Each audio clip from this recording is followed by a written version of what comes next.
மிக முக்கியமான ஒரு விஷயங்க. மனிதனுக்கு சாந்தியும் சமாதானமும் தேவைங்க. அதுவும் குறிப்பாக அந்த 7.5 சனி நடக்கக்கூடிய காலகட்டத்தில் நம்மை அறியாமல் செய்யக்கூடிய சில தவறுகள் நமக்கு எதிர்மறையான விஷயங்களை கொடுத்துரும். இந்த மாதிரியான காலகட்டங்களில் மனிதனுக்கு சாந்தியை கொடுப்பதற்கு, ஒரு வீட்டில் ஒரு நிரந்தரமான ஒரு அமைதியை கொடுப்பதற்கு பைரவர் வழிபாடு அப்படின்றது. பைரவர் வழிபாடு பண்ணுறவங்க எல்லாருக்கும் தெரியும் அதில் எவ்வளோ ஒரு மகத்துவம் இருக்கிறதுன்னு. இந்த பைரவர் வழிபாட்டிற்காக வேண்டி இது மாதிரி செய்திருக்கோம்.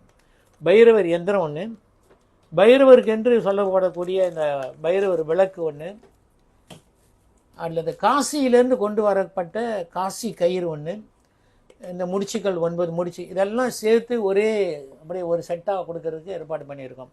இதுன்னு ஆயிரக்கணக்கான பேர் வாங்கியிருக்கீங்க. இந்த எண்ணெயை தனியாக வாங்கி கொள்ளலாம். சுத்தமாக நானே நேரடியாக இருந்து கலக்கக்கூடிய எண்ணெய். இது யார் கையும் படாமல் நானே அந்த திகம்பராய வித்மகே தீர்க்கசினாய வித்மகே தன்னோ சொர்ணாகர்ஷண பைரவ பிரச்சோதியாது.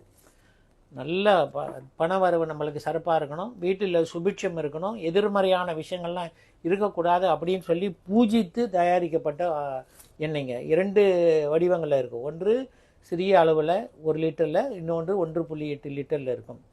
இதெல்லாம் இல்லாமல் உபரியாக நீங்கள் இந்த மிளகு முடிச்சுக்களை வாங்குறதா இருந்தாலும் அது நாங்கள் பெரிய பாட்டில்களாக, சில பேர்லாம் வந்தால் 100-200 முடிச்சுக்கள் கேட்குறாங்க.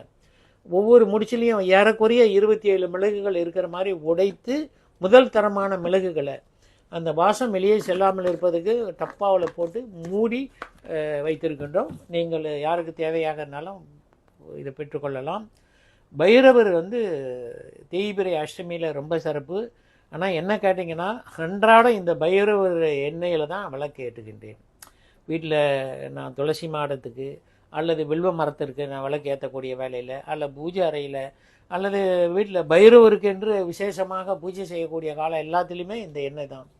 இது எல்லாத்துக்கும் ஏற்றுவதற்கு ஏற்புடையது. ஆமாம், எங்கள் வீட்டில் சூரிய பகவானுக்கு இந்த எண்ணெய், ஏன்னா இது சுத்தமான எண்ணெய். நல்லெண்ணெய், விளக்கெண்ணெய், தேங்காய் எண்ணெய், இலுப்பை எண்ணெய், நெய், இந்த 5 எண்ணெய்களும் ரொம்ப அப்படியே திண்மையானது, முதல் தரமானதை வாங்கி கலந்து அதை வெப்பப்படுத்தி எல்லாம் ஒன்றா சேர்ற கூடிய ஒரு சூழலில் அதுக்கு உண்டான மந்திர பிரயோகங்களை சொல்லி இதை செய்கின்றோம். யாருக்கு தேவையாக இருந்தாலும் வாங்கி பயன்பெறலாம். குடும்பத்தில் ஒரு சுபிட்சத்தையும் மேன்மையும் கொடுக்கக்கூடியது. நன்றி.